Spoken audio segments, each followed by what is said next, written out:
Hello class 10th, कैसे हो आप लोग।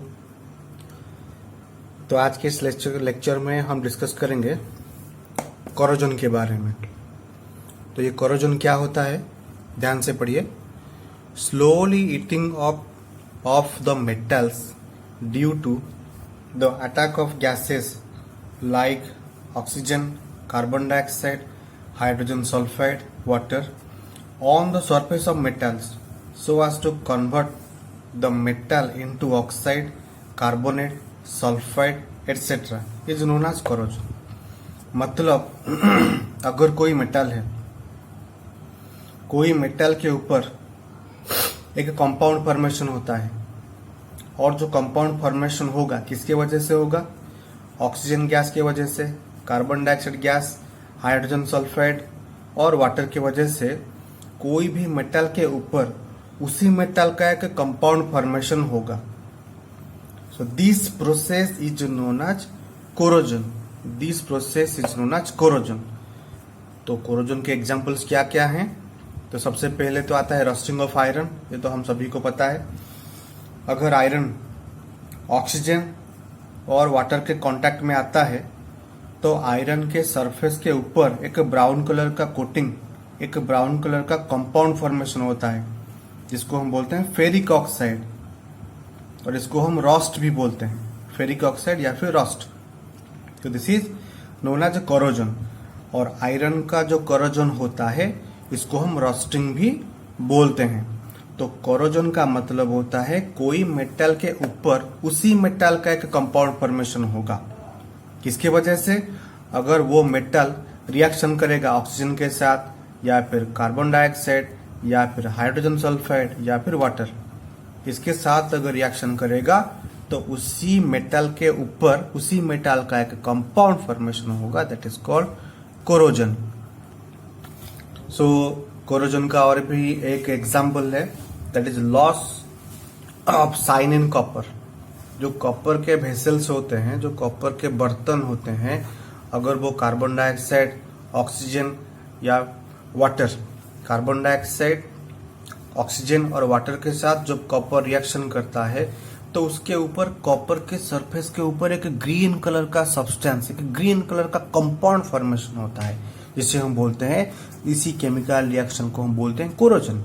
और वो जो ग्रीन कलर का केमिकल कंपाउंड होता है that is called copper carbonate, copper hydroxide उसे बोलते हैं। और ये एक कोरोजन का एक सुंदर एग्जाम्पल है।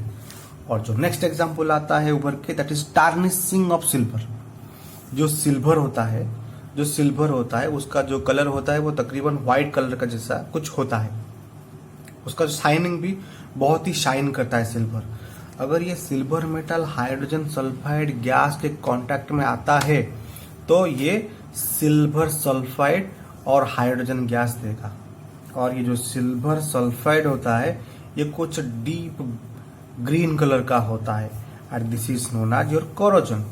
This is called corrosion. तो सिल्वर सरफेस के ऊपर जब सिल्वर हाइड्रोजन सल्फाइड गैस के साथ रिएक्शन करेगा तो उसी सिल्वर सल्फाइड एक कंपाउंड फॉर्मेशन होगा, दिस इज कॉल्ड कोरोजन। तो कोरोजन के डिसएडवांटेजेस क्या होते हैं। डिसएडवांटेज होता है लॉस ऑफ प्रॉपर्टी। तो साल भर में बहुत सारा जो मेटल होता है, जैसे कि आपका आयरन हो गया, जिसमें जंग लग जाता है जिसको हम बोलते हैं रस्टिंग। तो रस्टिंग होने पर क्या होता है, जो मेटल होता है वो धीरे धीरे करके खराब हो जाता है। ठीक है, तो ये होता है उसका एक बहुत ही बड़ा डिसएडवांटेज। तो हम रस्टिंग को कैसे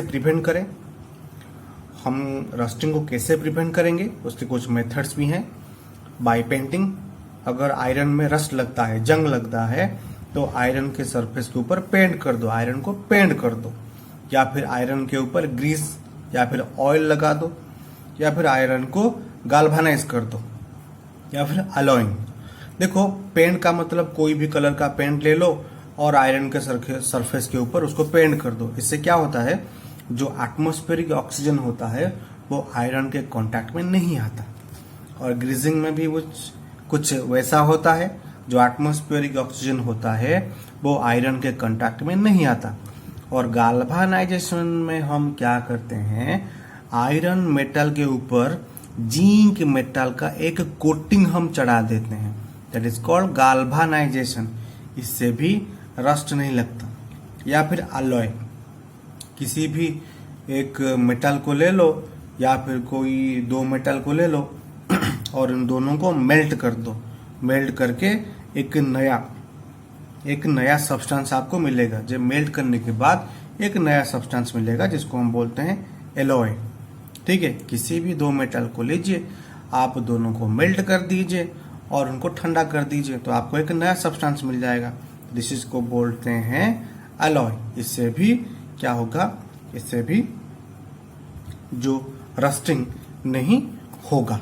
ठीक है, और फिर एंड में आता है आपका रैंसिडिटी। तो रैंसिडिटी क्या होता है? द ऑक्सीडेशन ऑफ ऑयल्स और fats resulting into a bad smell and bad taste, that is called rancidity. जो ऑयली फूड होते हैं, जो ऑयली फूड्स होते हैं, वो क्या करता है, जो एटमॉस्फेयर का जो ऑक्सीजन है, ऑक्सीजन के साथ रिएक्शन करता है। ऑक्सीजन के साथ रिएक्शन करने से क्या होता है, उसका टेस्ट और स्मेल बदल जाते हैं। ये जो खाना होता है ना, बिल्कुल खराब हो जाता है, उसका स्मेल और टेस्ट बदल जाता है। This process is known as rancidity.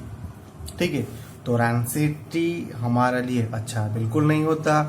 तो हम क्या करें जिससे फूड रैंसिड ना हो? तो सबसे पहले हम क्या करेंगे, बाय एडिंग सम एंटीऑक्सीडेंट्स या फिर वैक्यूम पैकिंग, जिससे हम जो फूड है उसके अंदर जितना सारा हवा होता है उसको हम निकाल देंगे। That is called vacuum packing. जो फूड को हम पैकिंग करते हैं, जो ऑयली फूड, वो जैसे आपका लेज, कुरकुरे वगैरह ये सब होते हैं ना, ये ऑयली होते हैं, तो उसके अंदर जितनी सारी हवा होते हैं उनको बाहर निकाल देते हैं। Replacing air by nitrogen. आप सभी को पता है जो एयर होता है उसमें ऑक्सीजन होता है। तो अगर हम किसी फूड को पैकिंग करते हैं तो उसके अंदर सारा एयर को निकाल देते हैं और नाइट्रोजन को डाल देते हैं, क्योंकि जो रैंसिडिटी होता है ना, वो ऑक्सीजन के प्रेजेंस में होता है, नाइट्रोजन के प्रेजेंस में वो नहीं होगा। ठीक है, या फिर रेफ्रिजरेशन ऑफ फूड, फूड को आप रेफ्रिजरेटर में डाल दीजिए, इससे क्या होगा, ऑक्सीडेशन जो रैंसिडिटी होता है वो बिल्कुल नहीं होगा। So these are some steps to prevent rancidity. Hope you will understood. So मिलते हैं एक नए चैप्टर में, तब तक के लिए हैप्पी लर्निंग।